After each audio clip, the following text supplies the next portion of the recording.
Welcome to the channel, it's a cruise life. We're currently in San Francisco and today we're visiting Alcatraz. We booked our trip with Viator, which as usual worked out a lot cheaper than booking direct with Royal Caribbean. We'll start with a brief history of Alcatraz. In 1849 the US government purchased Alcatraz for $5,000. In 1854 the first lighthouse on the Californian coast was built on Alcatraz. In 1859 the first permanent army detachment was stationed on Alcatraz, and in 1861 Alcatraz was designated as a residence for military offenders. So just on your left here is Building 64. The lower brick portion was part of the fortifications, and the large square windows served as cannon ports, and the upper levels served as military barracks. During the Indian occupation of Alcatraz between 1969 and 1971, hundreds of Native American activists lived in this building. Welcome to your national park. I'm Ranger Matt. I'm a National Park Ranger. On behalf of National Parks, as I said, happy to have you guys all here today. We're going to zip through this orientation and finish up with my top 3 tips. This is your one and only mandatory stop. Sound good? Okay, first things first. Restrooms are found right behind you here at the dock. Second set is found top of the hill up by the lighthouse. Climb to the top of the hill is 130 feet, 40 meters uphill, old set of roadways. If for any reason you cannot make said climb, we got a line for that tram over there. If you can make that climb, please keep in mind that tram has limited seating. Make your way up the roadway and please stay out of the way of that moving vehicle. Beyond that, 5 simple rules to follow. First off, if you need to eat, drink, smoke, or vape, please do so here at the dock. Only thing uphill is bottled water. Smoking and vaping is allowed across that dock to your left behind the crane. Please keep personal belongings, friends and family with you at all times. Please take them home when you leave. Please stay out of closed areas. Please respect the wildlife out here. We're a National Park Service site. And when you are leaving, please don't take home anything besides friends and family and personal belongings. Anything, pay attention to this. Tip number 1. Up the road to your right through the archway, continuing straight to the north end, is our new Industries building. This building is only open for the next 2 hours. It closes up promptly at 3 o'clock. Inside the building, you will see exhibits on prison labor, exhibits on the birds that call Alcatraz home, as well as exhibits on that 19-month takeover of Alcatraz by the Indians of all tribes.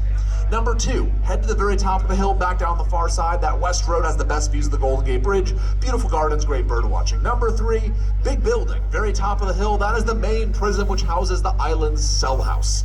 And inside that cell house, you will find a couple really important things. You will find our special guest author. His name is Bill Baker. He was formerly incarcerated out here, locked up in that prison at the top of the hill for about 3 years right before that prison shut down. He is now a free man. He is back here signing his book, talking about his experience, the time that he was known as AZ-1259. You can stop.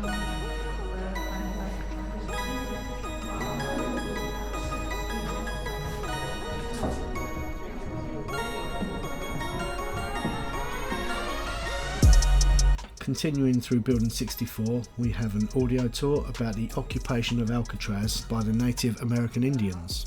The Native Americans felt they had a claim on this derelict land. However, the occupation of Alcatraz ended on the 11th of June 1971, when federal marshals, FBI agents and special forces forcibly removed the remaining protesters. From 1859, Alcatraz was assigned to the military, who used Alcatraz for over 80 years. And in 1909 a new military prison was built. This became known as the Rock. The basement of the guardhouse was considered so secure that this was used as a military jail cell. Over the years the guardhouse was considerably modified.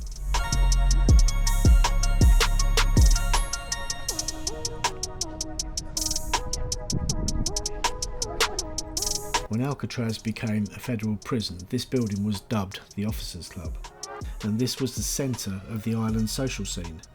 It was used by prison staff and their families for parties, dances and all sorts of recreation. This is the island's morgue, and it was only documented to have been used once. The island's isolation was its strength, but also its ultimate downfall. This meant that everything had to be brought to Alcatraz by boat. Supplies, food, water and fuel, and nearly 1 million gallons of water had to be barged to the island each week. The running costs of Alcatraz were 3 times the cost of any other prison.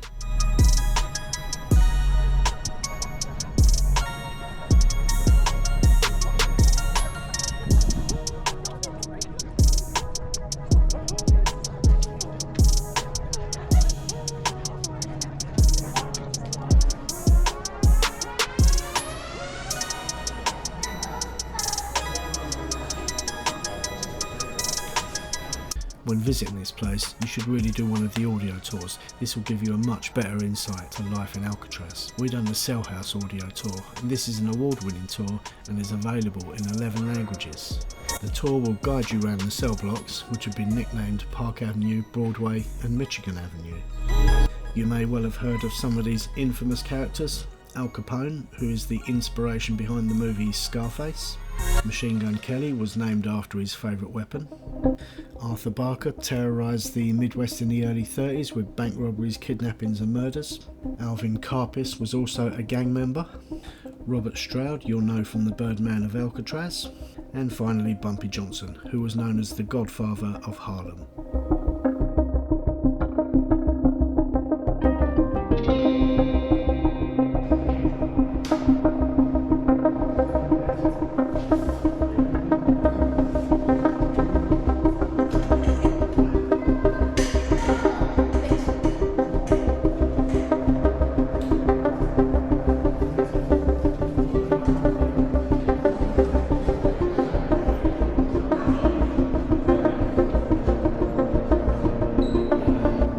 Between the cell blocks you had this gated cut-off area where you could isolate the cell blocks, and behind those bars on the left and right you had a utility corridor.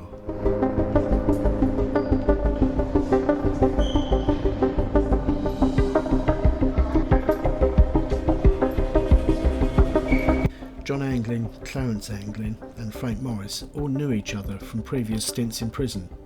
They were all assigned to adjoining cells, which gave them the perfect opportunity to hatch an escape plan.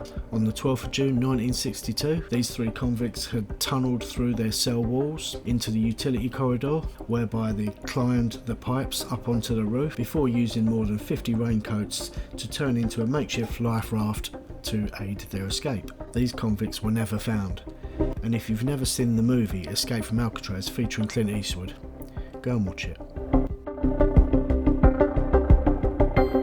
Prisoners were allowed to use this exercise and recreation yard on Saturdays and Sundays only, and they would often partake in playing baseball and various other sports. This is the only view of San Francisco that the prisoners would get from Alcatraz.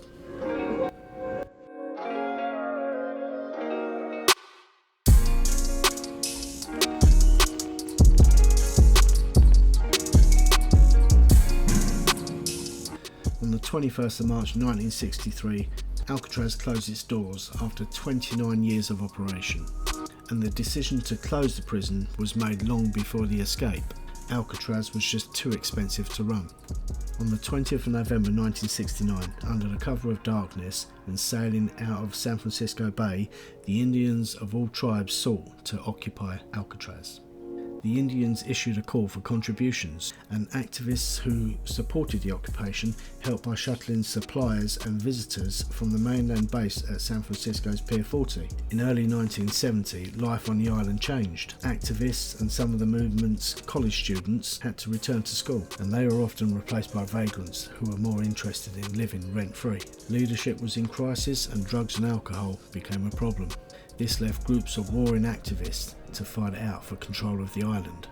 The government cut all power to Alcatraz in an effort to force the Indians out. A few weeks later, a fire ripped through Alcatraz and destroyed many of its historical buildings.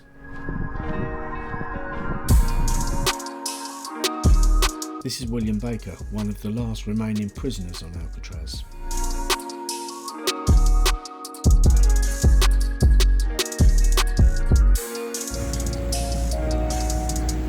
Our time in San Francisco was limited, so we spent about half a day on Alcatraz. But if you got more time to stay in San Francisco, then you could spend like literally a whole day here.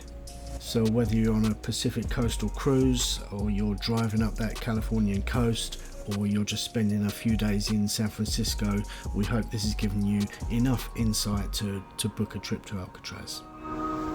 And if you've got this far in the video, thanks very much for watching. As always, hit that like, comment and subscribe, and we'll see you soon.